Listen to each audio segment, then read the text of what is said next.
Do you know what I believe it was, apart from flu? It was suppressed randiness. Radclyffe Hall is also coming out of a kind of a modernist concern. I think that's the almost quality that you get at. Yeah, and then I freaked out because I was like, wait, lesbian is on the cover. Are we sure this is a lesbian text? Yeah. This would be a fantastic book to put into conversation with Orlando. Due to a live show I did a year ago with Kieran from Katie Books, I was under the impression that I had not read a lot of modernism. I've never read a modernist. You must have read one modernist.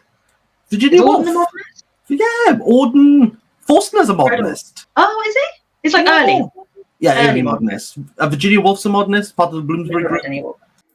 I was wrong, but still, it is a period or movement or genre that I am less familiar with than I am with 19th century literature, which is the period that modernism is kind of a reaction against, as well as being a reaction to the world becoming more industrialised and the First World War. Being as it is a rejection of Victorian ideas of form and genre, and also things like morality, questioning of new ideas that was encouraged, inspired by psychoanalysis, the connection between queerness and an understanding of queer identity at that time period and modernism really stood out to me, especially since so many of the well-known names of the period were lesbians. I don't think you'll need me to define lesbianism for you, but maybe modernism is something you haven't come across. Modernism is an art movement from the early 20th century that really kicked off after the First World War.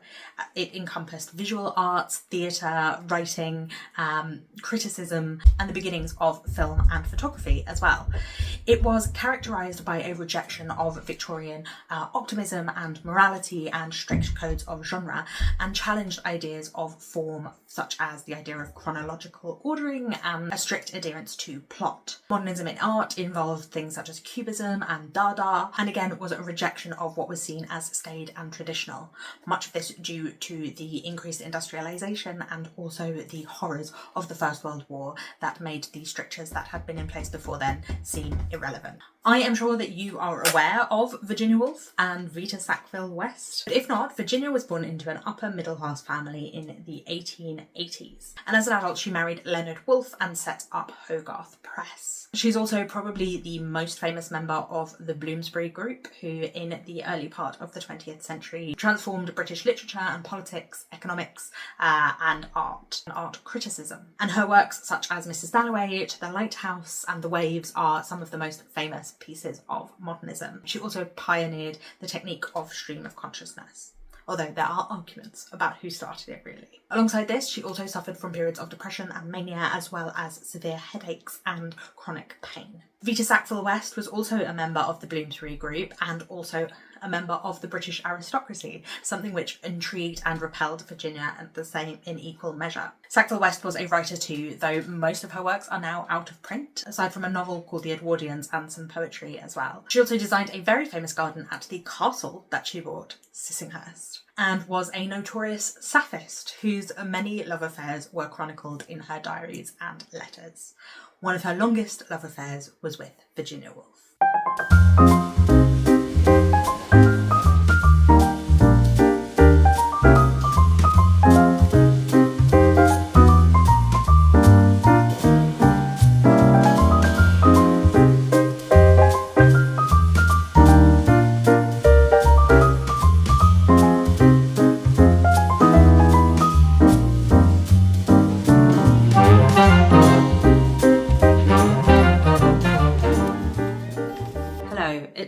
Summer here now, weather-wise as well as calendar-wise, finally, which means that it is warm, and it also means that it is super humid. And so because of that, I of course have a migraine, which is wonderful.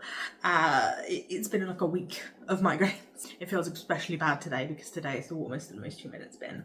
So I'm pretty sure that's what it is. This pressure right here is really intense.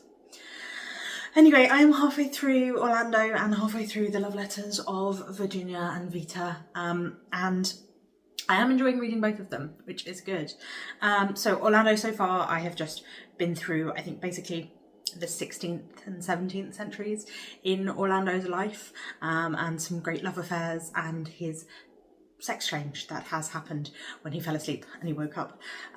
He fell asleep for a week and woke up changed, which is kind of the entire premise of the book, but does only really happen about halfway through. I feel like this is kind of a satirical, whimsical, absurdist book. It therefore is a little easier as an introduction to her writing. It doesn't quite have the same sort of playing with form. I suppose it is, in that it is a biography written in the style of a biography of the time, but it is like a faux biography of Vita through the 16th and 17th century man who changes. There's sort of absurdism, like the house is so big and when you go to the top you can see London and then you can see Snowdon beyond that, and you can see across the Channel to France just from the tower of his house.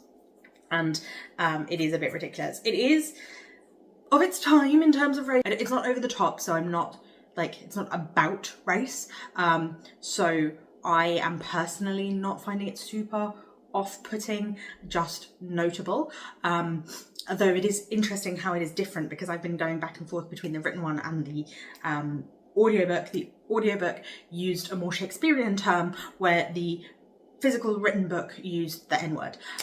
So different, and it does start with a rather abusive moment and dehumanizing moment for someone described as a Moor. Outside of that, I do think that the writing is beautiful, and the I'm enjoying that silly whimsy. Gone too was the dark night, the monstrous downpour, the violent surges of the flood. Here, where yellow icebergs had raced circling with a crew of terror-stricken wretches on top, a covey of swans floated, orgulous, undulant, superb. Stately coaches drawn by teams of well-fed horses stood at the doors of houses whose bow windows, whose plate glass, whose polished knockers testified to the wealth and modest dignity of the dwellers within. And part of the reason why I read it was because I also wanted to read these love letters between Vita and Virginia, which so far they've not got super, I don't know if they even will get super into like love letters. They seem, there are a lot of like, I will give up all time for you, I will come and see you whenever kind of vibes to them, but they are not overly romantic yet. I don't know what to say except that it tore the heart out of my body saying goodbye to you. I am thankful to have had yesterday, a real gift from the gods. Oh my darling, you have made me so happy. After having read the introduction, I think they will get a little jealous, perhaps, which will be interesting to read. And also it's interesting to read because they are talking about their work, talking about the things that they are writing together, the things they are asking each other to write, and their ideas on writing and friendship and things, which I am enjoying. They are very light and easy to read, which is nice. Though reading the introductions to both of these books was interesting because, so the book that I have for the love letters, I tried to buy the physical copy, which has an introduction by Alison Bechdel, but I couldn't get hold of it in person when I went to Gaze the Word. So I got the ebook, and the ebook introduction is from the 1980s, and it is a little different, and it is interesting because it talks about Vita and Vita's thoughts and feelings about her own sex and gender. And it talks about them as like a reaction to her mother made her want to be a man, and the fact that she couldn't own her own property in her own right. Obviously women could own property at that time, but she couldn't inherit her family's property in terms of being like part of the nobility. It felt very sort of like simple psychoanalysis, and the way that it was talking about sex and gender felt very of its time, and so subconsciously did what must somehow have seemed to her the most logical thing to do. She suppressed her feminine side, and when it was safe enough to do so, granted ascendancy to masculine behaviour, male pursuits and boyish mannerisms. What better way was there of avoiding confrontation with her mother in the arena of male contestants? The same was true of the introduction that I read in the Orlando, but Orlando, the way that Virginia writes about it is much more fluid, and the introduction conflates sexuality and gender in a strange way, but then also that kind of makes sense in some ways, because obviously your sexuality is linked to your gender, like being a lesbian is a gendered term. Wanting to be a man, talking about wanting to be a man, and the reason that Virginia makes her a man in the book. And I just think it's interesting because one of the other books that I'm going to read, The Well of Loneliness, is also is it a lesbian book or is it a trans book? There are debates among the academics. These have for so long been considered to be lesbian texts, and obviously there have been trans academics who've been like, could also be trans text, couldn't they? So I'll be considering that, because I'm interested to see how the No Modernism Without Lesbians tackles this idea of gender that seems to be prevalent and a theme across the 3 books that I'm reading for this vlog. It's a really nice day today, and I've worked from home, so I haven't left the house, and my boyfriend is away for the night, so I've got Orlando on the headphones and I'm going for a walk.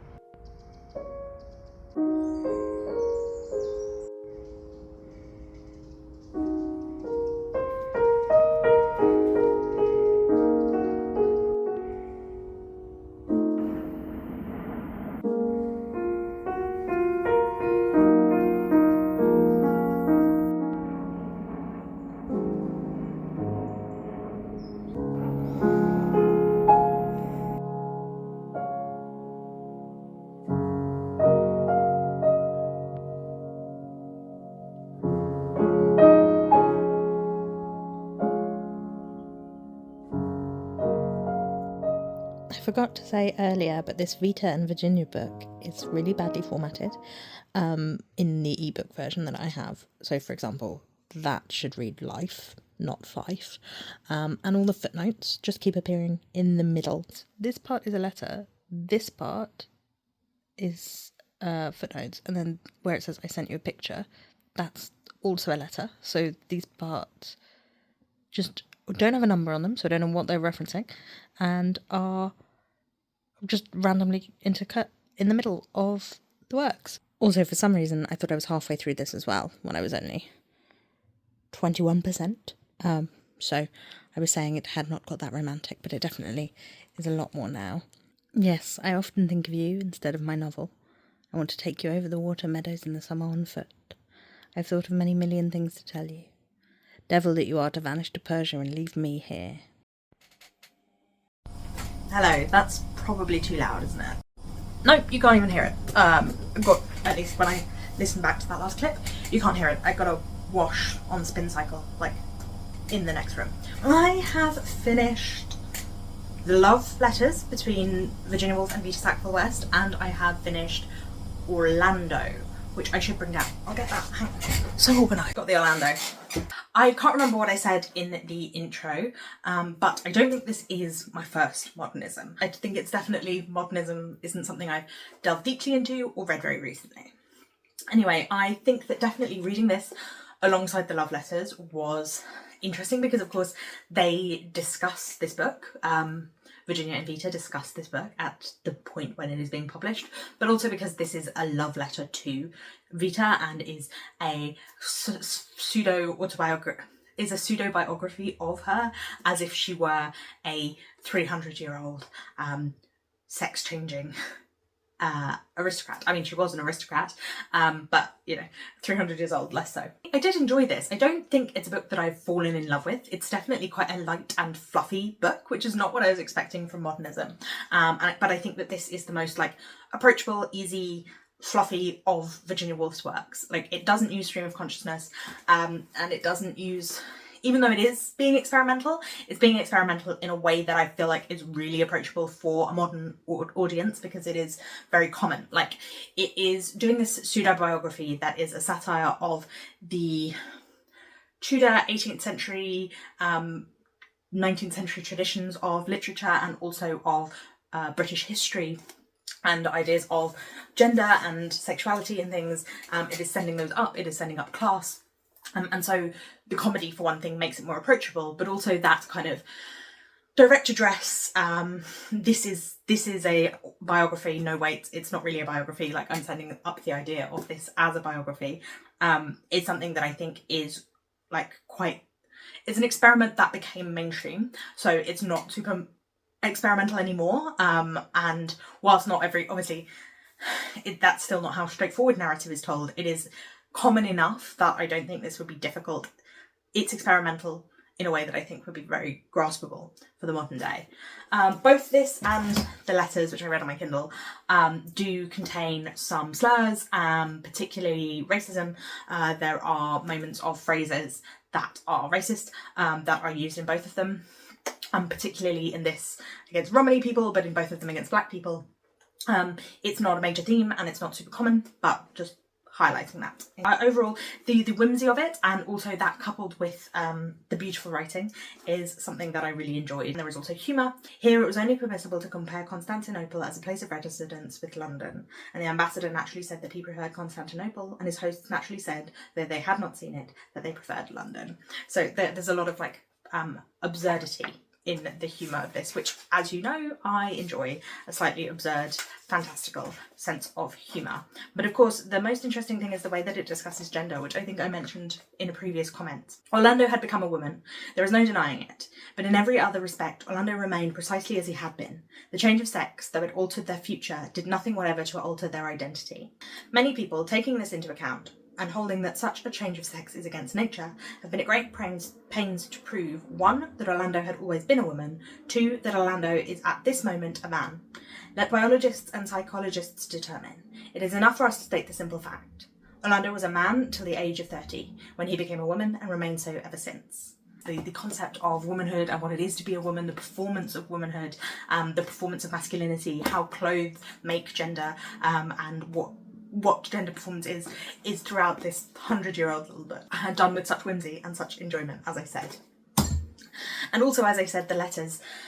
It is lovely to read letters where people write beautifully, and also, again, there is that sense of humour. I would say that actually the style of letter writing between Virginia and Vita, it was often hard for me to tell, and outside of context clues, who each was from. The Alps had really been very beautiful. All the cascades were frozen and hung like iridescent beards down the face of the cliffs.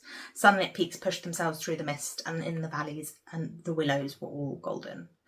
And I really enjoyed them talking about the style of writing that they were doing and being like frustrated with their writing. I would say that a lot of the letters are just like, oh, are you coming on this day? Which day can we meet? Can we meet in London or can we meet here? Here, I'm sending you this thing you left at my house, which is not necessarily the most exciting correspondence. So I don't know if necessarily it would be, if you weren't super interested in these two people, whether it would be super interesting for you. So it's a very easy read and they are lovely.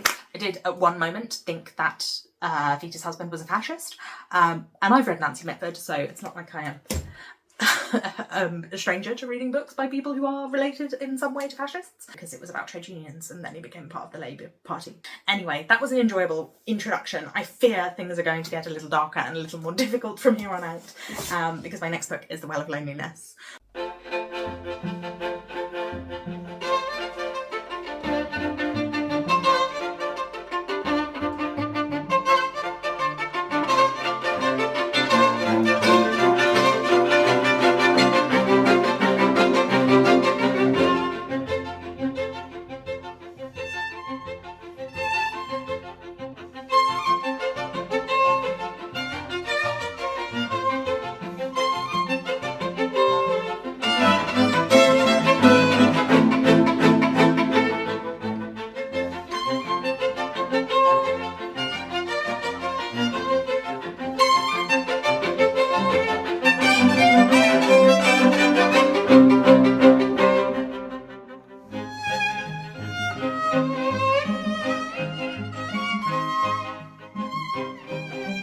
I am halfway through No Modernism Without Lesbians.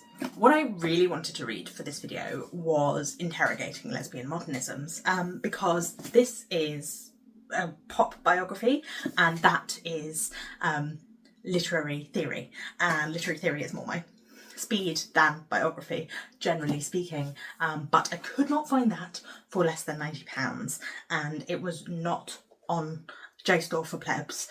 You actually had to be academic to access it on JSTOR, so I had to settle for the one that was 10% of the price, and read this.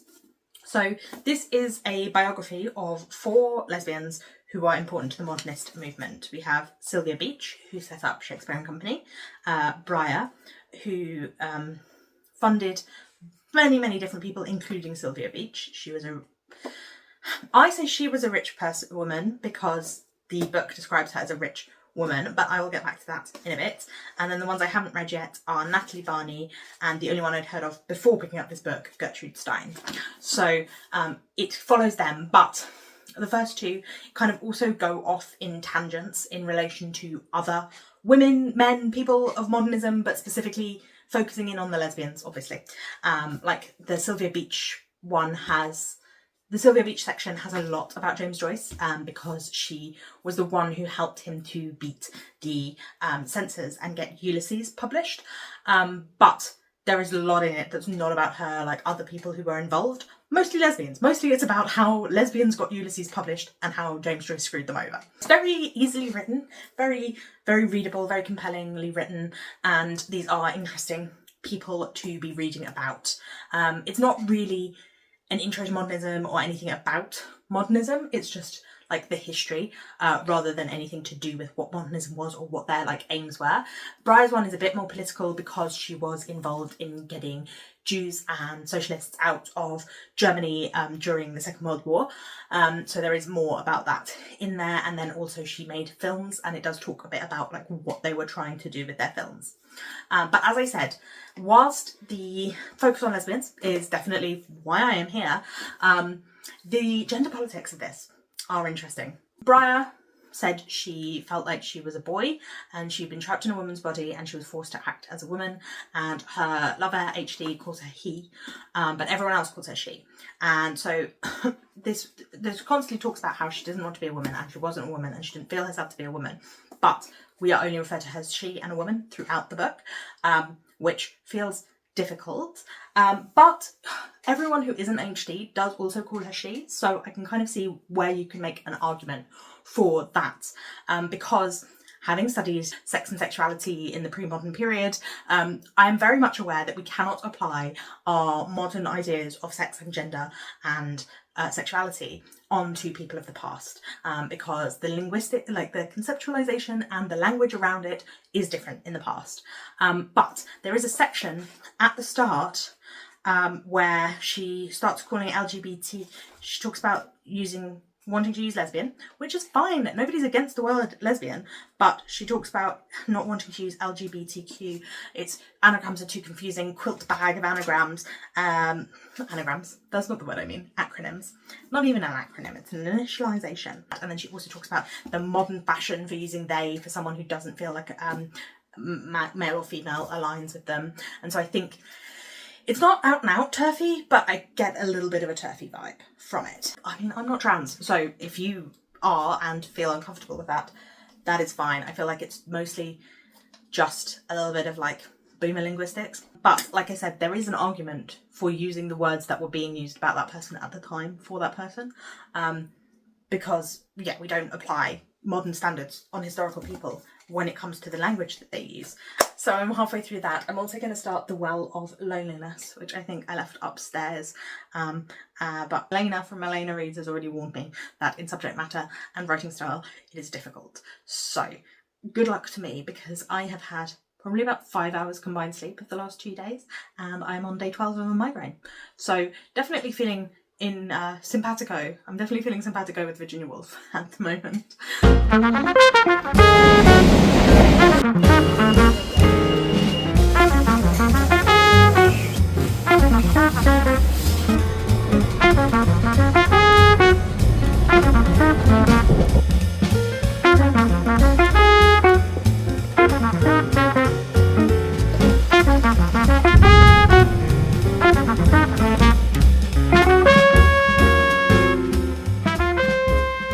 Out now for a friend's birthday party, but I thought I would show you. I have accidentally dressed to match my book. I can't show you myself. I don't have any like nice setup places. It does match, I promise.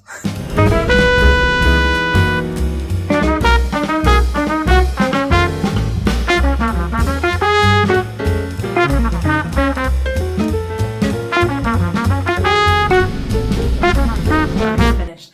No Modernism Without Lesbians. It's not a great book. It is an interesting, like, if you are completely new to it, like I am, and you want to know a bit more about like the who was where and who knew who, and like what was the kind of general social and cultural milieu in which these people were writing. If you want like a biographical background, Virginia Woolf and Radclyffe Hall are only in this as like cameos. They're not actually represented at all. It's focusing on lesbians in Paris, really. And so yeah, it is interesting in terms of that perspective. And I said at the beginning it was fairly readable, but it got the style did start to grate on me. Like, she just loves a list out and about, and I didn't have any pens to mark stuff down with while I was reading this, but I don't know if I've marked any of them down. But anyway, she'll just be talking about something, and there'll be like salons that happen at some person's house or whatever. She'll list everyone who was there, and like it's fine to do that once or twice, but the fact that this happens on every like 5th page, it gets a bit tiresome. And also, like, she'll say who was there. It's as if each, not even just chapter, but each segment, like if you see there's these little headed like mini essays within each chapter, it's as if all of them were written independently of the rest of the book, because she'll repeat herself so many times and tell you things that you've like literally just read again. So I don't feel like it was like read through as a whole manuscript before it was published, because like a lot of the repetition gets pretty boring. Generally speaking, okay for that. It's also interesting, I was thinking about the fact that like she's called them all lesbians, but only one of the women in here actually identified as a lesbian. They were all people who were seen to be women, who were in relationships with other people who were seen to be women, but they didn't all want to be women or talk about themselves as women. Particularly Briar, who's the second person in here, and even Gertrude Stein to an extent. And so she talks in the beginning about how we can't apply our modern labels to people who would not have conceived themselves that way, but then she goes about doing that herself, calling everyone a lesbian. And whilst obviously they did have the term lesbian then, as I will talk about when I talk about Radclyffe Hall, the conceptualization of what that meant and the way that sexuality is related to gender 100 years ago, in a way that doesn't, like, our modern understanding of all those things is different. And so yeah, it feels a bit wrong for her to be like, this Briar being like, I am not a woman, I've never wanted to be a woman, I don't identify as a woman, I don't feel like a woman, everyone calls me a man. And she's like, this lesbian woman, it just feels like she's invalidating it for her own sake. But she does talk about Radclyffe Hall in here. Radclyffe Hall had become a martyr and lesbian icon. Her well of loneliness, dubbed the Bible of lesbianism, stood alone. Natalie was joyful about lesbian desire. Radclyffe Hall's tortured and quasi-religious references to sex were, as Colette put it, said, terribly adolescent. Jeanette Flanner, in her Paris letter to The New Yorker, called it an innocent and confused book that should have paved the way for better novels about lesbian love. Virginia Woolf said it was so dull any indecency might be lurking in it, she could not keep her eye on the page. As a literary or psychological study, the well received scant praise and much derision. The Sink of Solitude was the title of one spoof. But the prurient scandal stirred by the censorship meant millions of pirate copies were sold. Radclyffe Hall's courage in speaking out was commendable, but her lack of wit, wisdom, irony, style, oomph and fun made her book a sorry candidate for lesbian literary accolade. Homosexual men had Oscar Wilde to cherish, grieve for and admire. Lesbians had Radclyffe Hall, who in deference to Havelock Ellis called herself a congenital sexual invert with terrible nerves. So she obviously is not a big fan of Radclyffe Hall, and she also doesn't seem to be a big fan of Virginia either. So, and as I said, it's trying to be a biography of these 4 women, but it will introduce loads of other people. And that is, a lot of them are lesbians, so it's like all women involved in this social milieu, or people generally involved in this sort of social and sexual and cultural and romantic and all that kind of milieu. But she will just go on about them, and it will be like, okay, so this woman, one of our, say Briar, was dating this woman, who also had sex with this woman, who also was dating this woman. And we're like 4 pages into this 4th woman's biography from her childhood that has nothing to do with Briar in the first place. It definitely feels a little like it's been padded. I do think maybe if you're interested in learning more, biographies aren't generally my style, so I guess it was never going to be perfect for me. But I'm also halfway through The Well of Loneliness by Radclyffe Hall now. And again, this one, it's interesting because there are like arguments about whether it can be considered modernism or not, because it is so stylistically similar to like 19th century novels. Like it doesn't seem to be doing much in terms of language or anything. In fact, what it most reminds me of is the sentimental novel from a similar time period, and is kind of a tragic story that is meant to tell a moral tale. They're not all tragic, but there are usually like death or disabling incidents that happen in them. So yeah, and they all have like religious moral overtones. And I think that's kind of part of the vibe that I'm getting from this book. It has that kind of, I think because for the most part she's been like young or a child for a lot of this, and then like a young adult, which people are generally in those books. That might have something to do with it. It's sort of a growing up from childhood for the first half, but also it has that kind of melancholy tone, and as Diana Soami said, the religious overtones. There's definitely a strong Catholic feel to this book. But it is interesting. So from the very beginning, our main character is christened Stephen, even though they are raised as a woman. And their father seems willing to be more, like to raise them as a son, partly because he always wanted sons and he hadn't had any other children, but partly because he understands Stephen and sees himself in Stephen. And so he is willing to let them fence and ride horses and go to Oxford, but their mother is very much like repulsed by them and who they are. Even though it is described a lot of the time as like the first lesbian novel or the most important lesbian novel, landmark, groundbreaking lesbian novel, there's much more gender trouble in this than that necessarily gives the impression of. This is much more, she feels wrong, or they feel wrong to be considered a woman, and they dress up as young Napoleon and go around the house. And I think there is sort of a look at like what it can mean to understand other people, and can we ever truly understand other people, that I think is a theme that is common in modernism. So there is that aspect of it. But in terms of style, I think that's the thing that I'm like struggling with. It stylistically feels so sort of commercial in terms of the style of the writing for that time period. So the sentimental novels are like hugely popular of the time period. Interested to see how it goes. It is also interesting to read alongside Orlando, because obviously Orlando is about someone who is a man and then suddenly changes into a woman and seems to change back and forth throughout the book, and is also a biography by Virginia of her lover Vita Sackville-West, who similarly to Radclyffe Hall and to Briar doesn't necessarily confine themselves within the concept of gender as it was understood in their time period. And so reading them through that lens, through a trans lens, is, I think, important.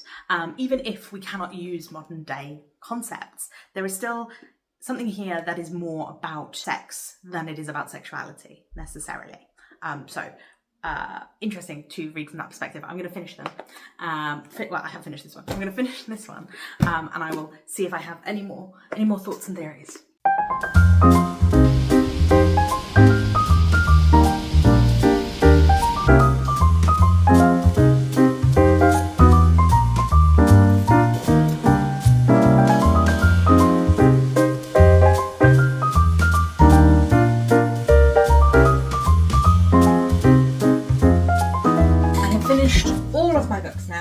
Including The Well of Loneliness. And it's interesting to consider The Well of Loneliness and Orlando in terms of modernism, because, as I said earlier, The Well of Loneliness was reminding me of a lot of sentimental literature. And it definitely changes up a bit towards the end. There are moments that feel a little less sentimental and a little more modern in the time period of modernism. In terms of the style of writing, it becomes a little more frenetic, it becomes a little more impressionistic and less like literal in terms of the description. But for the most part, it still clings to more of that 19th century novel form. The thoughts and ideas it is discussing are something you would never read in a traditionally Victorian novel, because it is talking so much about inversion, as she calls it, about being an invert, which is the word for gay or gender non-conforming person. Most of the difficulty in reading this actually comes from the extreme amount of internalized and externalized homophobia of our main character, Stephen. There is a lot of self-loathing here, which I think being a Catholic doesn't help with that. But that homophobia is also turned outwards against women who are also lesbians, that they feel repulsed by, and by gay men, particularly by gay men. There is a lot of repulsion towards gay men. And that is where it comes to question this novel as an idea of a lesbian novel, but also kind of applying modern conceptualizations of what lesbianism is. Because even lesbianism is not really a broad enough term for the ways that people understand sex and gender at the moment, in at least as you understand lesbianism to mean women who are attracted to women. It is still not broad enough, because you have like non-binary lesbians, which kind of calls into question that idea of women who love women as the central focus of lesbianism. It just goes to show how labels and language is never quite free enough, mobile enough. I think there is some of that in here, and the modernist idea of like questioning the structures of language, like E. Cummings' poetry and things. There is some element of that in here. There is also in terms of, there's my phone, so I can't find it for you, but there was a moment in here of racism so racist that it made me actually say Jesus Christ out loud whilst I was listening to the audiobook. So I would watch out for that. My favourite part of this, which is not surprising to me at all, is the part set in World War One. Our main character Stephen ends up driving an ambulance with a load of other women on the front lines in France, and I had a real World War One phase in my late teens, and I still have like a fondness for reading about that time period. And I think that sort of, we have the sentimental novel before that, and then this kind of blows a hole in the world and allows our main character Stephen to see that the world is not right as it is, and so the conceptualization, like the way the world treats them, is not right either. Like, it's not as if there is one pure natural way to be and one humanity. And I think the World War One kind of exposes them to that, particularly working alongside women. By June of that year, 700,000 United States soldiers, strong and comely men plucked from their native prairies, from their fields of tall corn, from their farms and their cities, were giving their lives in defence of the freedom on the blood-soaked battlefields of France. They had little to gain and much to lose. It was not their war, yet they helped to fight it because they were young and their nation was young, and the ideals of youth are eternally hopeful. And what will you? There is war. There has been war so long. One must eat even under the noses of the Germans. The bon Dieu knows this. He alone can protect. So meanwhile, one just goes on diligently hoeing. A blackbird was singing to himself in a tree. The tree was horribly maimed and blasted. All the same, he had known it the previous spring, and so now, in spite of its previous wounds, he had found it. Came a sudden lull when they heard him distinctly. And Mary saw. Look, she said, there's a blackbird. Just for a moment she forgot about war. So yeah, I enjoyed the parts set in the war the most, and I would definitely, if you've got any recommendations for women driving ambulances at the front in World War One, that is a book I would be interested in reading. Contrasting it with Orlando, where Orlando is like kind of playing with genre in that it's playing with and also playing with time. Like, time moves so fast in this book, and there are moments we spend so long in the 16th century when she is falling in love with this princess. So long, like, in the intimate details of that time period, written in the style that kind of apes that time period. I think mostly apes the 18th century, though. And then whole centuries will leap by in a few pages. And this one is so much more bountiful and joyful in its play.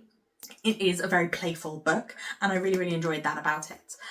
So I feel like I have read two very different modernist novels, and it's definitely, I know I have struggled with books from like the 30s to the 60s, which is kind of late modernism, but I have struggled with the style of writing and the disconnect, but I didn't struggle with the style of writing in either of these. I think potentially because they are mimicking other time periods in terms of their style, so there was something else to them. They both came out in 1928, they came out in the same year, and so the ways that we are looking at how people viewed gender and sexuality and those things 100 years ago, and I think they are really interesting to read together for that reason, for that joyful, silly, playful gender and sexuality that is a bit more tongue-in-cheek, a bit more hidden, and so was not as didn't cause the outrage that Well of Loneliness did.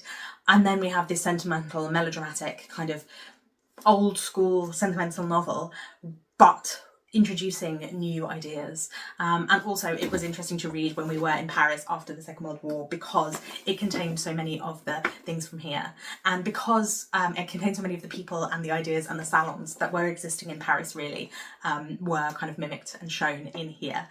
It's very depressing. It's very bury your gaze. Not everyone does die, but like there is a guilt and a consideration of wrongness, but which we know was not how people all felt at that time period, particularly Vita Sackville-West and Natalie Barney.